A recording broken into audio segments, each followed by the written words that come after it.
Je suis Vincent Victoria Strobel, coprésidente de Because, qui est une association sur la cause bisexuelle initialement et qui a petit à petit élargi son champ d'action.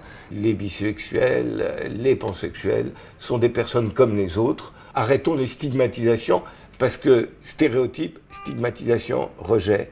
Les autorités, les responsables doivent décrire ces phénomènes où, en gros, on est confronté à la fois à des refus ou des rejets ou des présupposés de non-existence ou d'instabilité ou de transition ou d'immaturité de la part de personnes hétérosexuelles comme de la part de personnes gays et lesbiennes.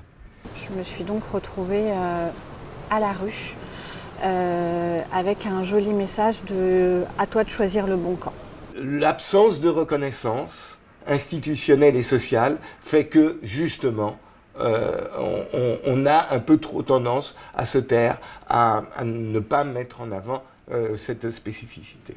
J'ai été un peu déçu dans les années 2012-2013 par le plan de lutte contre les discriminations et les violences en raison de l'orientation sexuelle et de l'identité de genre. Ce plan-là, auquel on avait contribué, ne décrivait pas ce que pouvaient être des phénomènes de biphobie. Il faut qu'il y ait un cadre général qui soit accueillant là-dessus, y compris qu'il puisse y avoir, je ne sais pas moi, des formations qui soient délivrées auprès des personnels infirmiers ou médecins scolaires, que ces questions-là puissent être mises en avant auprès de la justice aussi. Ça, t'es pas gay, t'es pas pédé, quoi. Donc là, j'ai eu un sourire. Je me suis dit, c'est bon, ça va être enfin terminé. On m'a dit, bah non, t'es bisexuel. Et là, du coup, tout est retombé. Moi, je veux pas tout ramener à la biphobie. C'est-à-dire que nous sommes aussi partie prenante de l'ensemble des luttes contre les discriminations.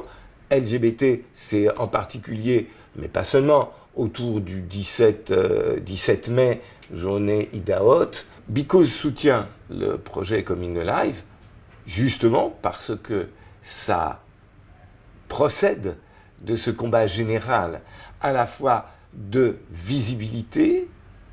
Ça peut aller même jusqu'à la fierté, sans ostentation, mais la possibilité que les personnes qui veulent être visibles puissent l'être, y compris parce qu'on aura décrypté, on aura expliqué ce qu'est, dans ce cadre-là, ce que sont les stéréotypes, les stigmatisations, les agressions biphobes et panphobes. La première chose, encore une fois, c'est refuser de reconnaître la personne dans son orientation, dans son identité, c'est la première des violences.